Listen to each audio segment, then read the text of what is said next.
And in that, I now recognize my friend and my colleague, the ranking member from New York, Representative Meeks. Thank you, Mr. Chairman. And thank you, Undersecretary Hooker, for being here today. You've been given quite a job. Last week, your colleague, Michael Regas, told the committee that the regional bureaus and the U.S. diplomatic posts that you oversee would somehow fill all the gaps left by this administration's haphazard and short-sighted reorganization of the State Department and its unlawful dismantling of the U.S. Agency for International Development. Now, that would make sense if this were a reorganization in name only. If the goal were to empower the regional bureaus, we'd expect them to be staffed up and properly resourced. But that's not what's happening. Instead, Secretary Rubio fired 1,300 civil and foreign service officers across the department, squandering expertise which American taxpayers paid for and talent your bureaus now need. And rather than fund your work, this administration clawed back, with the help of my colleagues across the aisle, $8 billion in congressionally appropriated funds that was done in a bipartisan manner. Add that on top of your paltry budget request for next year. You're staring at an 85% hole in the State Department's wallet. The department keeps repeating the talking points about having 1,500 domestic office units, but that's not the real issue.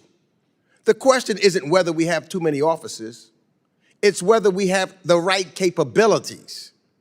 In the limited briefings we've received, no one has demonstrated that you do. We shouldn't confuse complexity with inefficiency. America's diplomatic apparatus is specialized, and it needs to be. Many of domestic operations are essential. They provide critical support to our missions overseas. Madam Undersecretary, you said in your confirmation hearing in April, and I quote, "The United States requires a modern diplomatic corps that is ready to meet the challenges of a complex world," unquote. But I'm telling you, Madam Undersecretary, you've been set up to fail. This administration is asking you to do much more with much less. It's like being sent into a war zone with a water gun. You're expected to promote human rights without a Bureau of Democracy, Human Rights, and Labor. You're expected to prevent conflict without a Conflict and Stabilization Operations Bureau. You're expected to investigate war crimes without an Office of Global Criminal Justice. And that's just the beginning. But this is more than a logistical challenge, it's a values problem.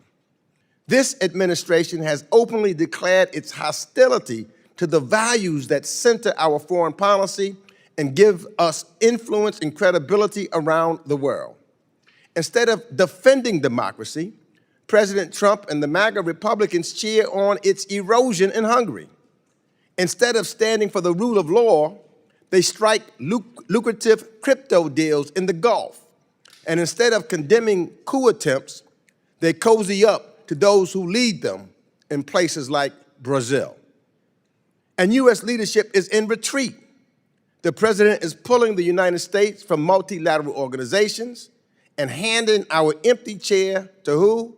China, with UNESCO being the latest example.